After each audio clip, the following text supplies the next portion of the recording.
Hey, Lisa, wake up right now. I have to talk to you about something really, really important. Nick, it's 3 in the morning. What are you doing trying to call me on the phone right now? It's because I have something huge that we need to talk about right this instant. You know how you met my friend yesterday? Oh, are you talking about Emily? Yeah, you invited her out to eat lunch with us yesterday. What about her? Well, the thing is that after you broke off, Emily and I ended up hanging out for a bit afterward. And anyways, she gave me her final score on you. Her final score? What is that supposed to mean? And I didn't know that the two of you were still hanging out after that. I thought that we all went our separate ways after we had lunch. I mean, you dropped me off at home, and I thought that you went back home as well. Well, yeah, I dropped you off, but then I met back up with Emily afterward. She wanted to tell me about the final score that she gave you. She was watching you to see if you were going to be a good fit for me to marry. Sorry, so you're telling me that that whole time we were having lunch, your friend was secretly judging and grading me? You do realize that we just celebrated our 10th anniversary as boyfriend and girlfriend, right? Don't you think it's about time that you and I finally got married? Of course, I realized this would be a really big decision for the both of us, so I asked my friend to try and give me an unbiased third-person perspective on you. So if I understand this, you're telling me that the whole reason you invited your friend and introduced her to me was so that you could have her rate me? Then again, I did think it was really weird that you were even introducing me to one of your friends in the first place, since I haven't really met any. But Emily is a really, really good friend of mine, and we've known each other since we were in elementary school. So that's why I wanted her to administer the final test to you. Well, okay, I guess that sort of makes sense. How did I do then? Did I pass in Emily's eyes? No, Lisa. I'm afraid you didn't pass at all, actually. And that's why I think that you and I should break up. Wait, what? You're telling me that Emily told you that you and I shouldn't get married? That's right. She was very honest about her opinion, and she said that you just wouldn't be a good fit for me.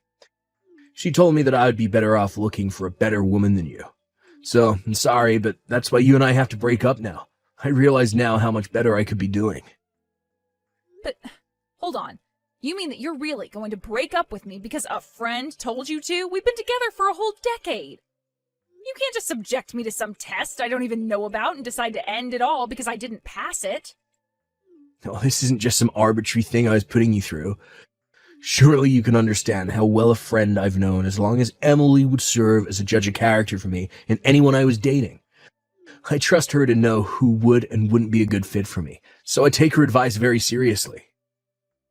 I don't even know what to say to that. I mean, I only met her once. How can she pretend to know me after such a short interaction? I'm sorry, but I think it's just absurd for you and I to break up over something silly like this. Lisa, you really don't know Emily like I do. She's a really sharp girl, and she knows these kind of things better than anyone else I know of. You didn't offer to get us water when we all sat down. You didn't offer Emily a bite of your food to try. You just weren't being charming at all, and Emily saw right through that. What? Are you really telling me that that's what I got failed for? It may not be enough for you, but I was more than convinced by Emily's assessment of you. So I just really don't think that I can see a future with you now. Instead, I'm going to take Emily's advice to me and break up with you before we get any deeper into this. I don't believe this. You're really just going to throw away 10 years of dating me because of what one friend tells you? This is insane. Why didn't you stick up for me at all? What should I have told her that she wouldn't have already seen? Besides, Emily is one of my best friends, and I know that she's going to know what's best for me. Maybe even more so than I would myself. So I'm sorry, but I'm not going to go against what Emily says when I know how good her intuition is. So then you're really going to go through with this? Even though we've been dating for 10 years? Even though we were talking about getting married? I'm really sorry about this, Lisa, but after hearing what Emily had to say about you, I realized that I can't marry you the way you are now. You got a long way to go before I could even think of marrying you now. Hey there, Lisa. I was watching that whole conversation between you and Nick just now. It must really suck to be broken up with by your boyfriend so early in the morning, right? Wait, what? What do you mean? Are you saying that you were with Nick when he was texting me? I'm just saying that I'm so sorry that it seems your boyfriend broke up with you because of what I had to say to him. I was only giving him my personal opinion on the matter. So I hope you can see that it's really not my fault that he chose to listen to me, right? But he said that if I didn't think you were good enough for him, then you must really not be good enough for him. You didn't answer my question, though. Are you there with Nick right now? You've been watching our text conversation this whole time? That's right. We had so much fun after lunch and ended up hanging out all night. In the end, he missed the last train back home and had to sleep at my place. After all, he was in no place to drive by the time we finally were ready to call it a night. I don't even know what to say to any of this right now. Are you telling me that my boyfriend spent the night at another woman's house, only to text me early the next morning and tell me that he was breaking up with me? That's right, but don't let this get you down. I'm sure you'll find a man that you're more suited to be with. There are plenty of fish in the sea. Although it is so sad that this means the end for your 10-year-long relationship with Nick. But I'm sure that someone just like Nick will come along for you at some point in the future. You just wait and don't give up hope. I don't need any comforting words from you, thank you very much. If anything, you're going to be the one who needs good luck. And just why should I have anything to worry about in any of this right now? Come on, you don't see how obvious it is that you two should be together? I mean, Nick may have cut me off, but you two have been friends even longer than we were dating. I think that if anything, you should probably just date Nick, even if all you'd be doing otherwise is making him break up with his girlfriend. Oh, I see what you're trying to get at with all of this. Let me tell you that you don't have to worry about a single thing when it comes to that. I don't think I'll have to rate any more girls after you. And just what is that supposed to mean then, huh? Well, it's because I'm already taking your advice, and Nick and I are, in fact, already dating each other. So I'll never have to save him from a girl like you again. Wow. You're kidding me, right? Are you two actually going out so soon after breaking up with me?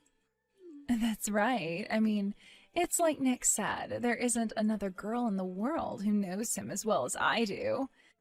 And after all this time has passed, it's clear to him that he and I are meant to be together. I think it's kind of funny the way he just perfectly transferred from you to me, but it really does make sense when you think about it. I don't think this is funny at all. You used your position as his friend to get yourself into a place where you could keep other women from him. I bet you were trying to find a way to date him this whole time, but that doesn't make you a good friend. You were just manipulating him. You really think that I won't be able to make Nick as much, if not more, happy than you were able to make him? I think the two of you are more suited for each other than you realize. Now, goodbye. Lisa, it's been so long since you and I have last talked. How have you been? You doing well? Nick, what are you doing texting me? What do you want? What is this about? Well, I was just thinking that you and I are getting pretty up there in age now, and, well, I was wondering if you'd like to marry me. Excuse me? You're really asking me if I would like to marry you?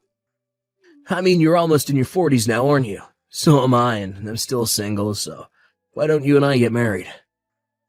Now hold on just a moment. I thought that you and Emily were dating each other this whole time. What happened to that? Did you two break up? Is that why you're running straight back to me? Ugh, this has got to be a joke.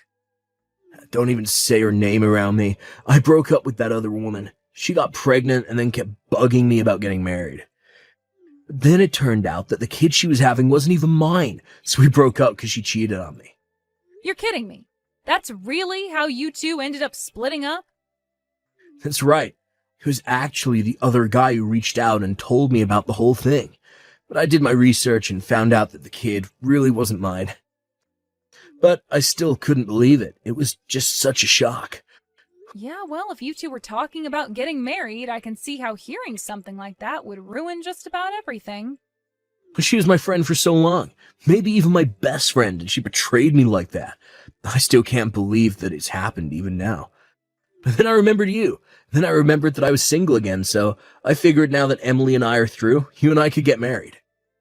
And that's why you chose to reach out to me like this then? Is that right? Yeah, I mean, we were dating for 10 years and you never once lied to me.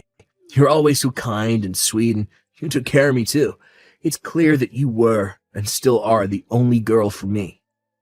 Give me a break. You've got some nerve talking to me after 3 years and trying to flirt like this. Honestly, even reading these messages is enough to piss me off. You're only coming back to me because you got broken up with.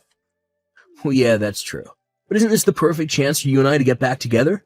I seriously doubt you have that many suitors at your age. Are you really going to tell me that you'd rather be single and old than be with a catch like me? I thought you'd be just a little more excited to hear from me after all this time. You did not actually just type that message and send it to me, did you? Oh, come on, Lisa. Can't we just calm down and talk about this rationally? Do you really think you'll be able to find another man who wants to marry you at this age? It's not like you'd even be able to give a husband to yours kids or anything at this point. Oh, I'm sure you are doing all of this because of how concerned you are about my prospects. Just saying that I'm here as a choice for you, and I think a very good one at that. Don't you remember how good it was when we were together? We can have that again. We can still even have kids if we hurry. Let's just think of the past 3 years as a short break. It's nothing compared to the decade that we spent together. I will have you know that I already have a husband and children. Thank you very much. Wait, what? What do you mean by that? I mean that I want you to stop all of this nonsense right now. Did you really think there was even a chance that you and I would end up together? You're acting as if I'm delusional when you're the one hitting up old flames because you're so desperate at your age. But good luck finding someone who'll marry you and have kids with you now.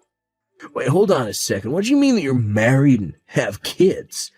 I mean, I thought that you were single. How do you have a family? Are you stupid? I mean, was that a real question? I don't even know what to say. You literally answered it for yourself. I got married, and then I started a family. It's how the whole thing works. Hold on a second. You're telling me that you got remarried. You actually managed to find a man willing to marry a woman like you. But how could you do that without asking me first? Why in the world would I need your permission to marry someone after we broke up? Besides, I started dating my husband a year after you left me. We got married a year later, and then we had our first child not long after. This can't be happening. You were supposed to be mine. All mine. But then you go and get married and have a child with some other man. Nick, seriously, what are you even talking about? You and I broke up 3 years ago. You have no say at all with what I can and can't do in my life. But look, I know that Emily said that you and I weren't meant to be together, but I never actually wanted to break up with you. Besides, what's the deal with you moving on and getting married and having kids so quickly after we broke up? Don't you think you moved on way too fast after a 10-year relationship? Who do you think you are telling me that? You were the one who slept with your best friend and texted me that we were breaking up the next day. But you can't compare the two. They're completely different. Whatever, I really don't have time for this nonsense. Have a nice life, Nick. Wait, no, you can't just go. Please. Emily betrayed me, and now you're the only person that I can turn to. What am I supposed to do? I don't know. Why don't you go and make up with your so-called best friend and leave me alone, huh? I have to take care of my baby. You're horrible. How could you cheat on me like this? How could you have another man's baby and still want to raise it? Maybe because it's the child of me and my husband, and as her mother, that's what I'm supposed to do. You really need to get a life and stop chasing after what you had in the past. We are over, and that's final. Lisa, thank you so much for the other day. Thanks to what you said, I was able to patch things up with Nick, and he and I decided to get married again. I'm going to be the best wife I can and give him a lovely family. Wow, so you two really talked things over and decided to get back together? That's right. He said that you really put his feet to the fire and made him think about a lot of things. He said that he realized it was his fault for pushing me into the arms of another man. And he also took responsibility for me having another man's baby as well. I don't know what you said to him, but thank you so much for convincing him to get back with me. I really didn't do anything for you or him, but whatever. I hope that you two get it right this time. It's just that here I thought you were so mad at the two of us for what happened in the past, but now I see what kind of person you really are. And I hear that you're a mother now, too. That really is amazing. I'm still pregnant with mine, but I'm going to come to you for lots of advice on what I can do. And if you want to give me a bunch of old baby things that you have, like toys and clothes, that would really be great. Hold on a second. Let me make something clear for you, Emily. I do hate you and Nick very much. I don't want to be friends, and I didn't talk to Nick with the intention of saving your marriage. So I'm not going to give you advice or free anything. Do you understand? Lisa, come on. What way is that to act towards another young mother? Don't you see we have so much in common now? Maybe we could do a double date one day, and you could introduce us to your husband, and then our families can be good friends. I mean, I'd just love to meet whatever loser actually decided to marry you. Ah, that's what I was waiting for. You should know that my husband is actually a supervisor at your company. I take it you know a Mr. Brown, right? Hold on a second. You're telling me that you're married to Corey Brown? That's right. And he's always complaining to me about being harassed by the woman at his workplace. I asked him a bit about it once, and he mentioned your name. Sometimes the world really is too small, but anyways, you should know you're already on thin ice with him. You're kidding me, but I hardly even do anything. It's not my fault I have such strong, womanly charms. By the way, I assume you've hidden all this from Nick, but I've heard from Corey, who heard through the office grapevine, that your baby's dad is a married man from your office. Corey normally wouldn't care at all about that kind of thing happening in the office since he doesn't like drama, but he couldn't abide it after he caught you two intimately using some office space. You mean that your husband actually saw us doing it at work? That's right. So I guess if you really want to have that double date, we could, but just know that my husband is pretty weak when it comes to drinking and loves to gossip after a couple pints. What? No, forget it. You two keep far away from the two of us, and whatever you do, don't tell Nick about this. Here I thought I was going to marry Emily, and now I'm being sued instead. Where did my life go wrong? Not that I care about your question, but what do you mean you're being sued? I finally figured out who the father of Emily's baby is. It's a married man she works with. I found out because the guy's wife showed up at our house and said she was going to be suing Emily for the affair. But Emily doesn't have any money, so she's asking me to pay all $30,000 that this guy's wife is demanding from us. Well, you did agree to close your eyes to the fact of Emily's affair and pregnancy, so I suppose you'll have to pay for this. But I didn't do anything. I'm the victim here. Besides, I didn't know she was sleeping with married guys. He should be paying us child support. But he said that since Emily never told him about it, that he won't have to. You know, I feel the worst for this poor kid Emily's going to have. Well, you should feel bad for me. Please, look, you have to get back together with me. Trying to fix things with Emily was a huge mistake. This has got to be a joke. You did not reach out to me to try and get back together. I don't know why I expected anything different from you. You all got yourselves into this mess, and I refuse to be dragged down to your level. Now, for the last time, leave me alone. After that, I hear that Nick and Emily stayed together and even went through with the marriage and had Emily's child. I also heard that they tried to hide the baby from their parents who were begging for a grandchild. Meanwhile, Nick had to pay for Emily's lawsuit and lost $30,000 for it. They couldn't keep the child a secret forever, and before long, Nick had to beg to his parents for help taking care of it. In the end, Emily and Nick had to move in with his parents in order to get the help they were asking for. I haven't heard a word about or from either of them since then.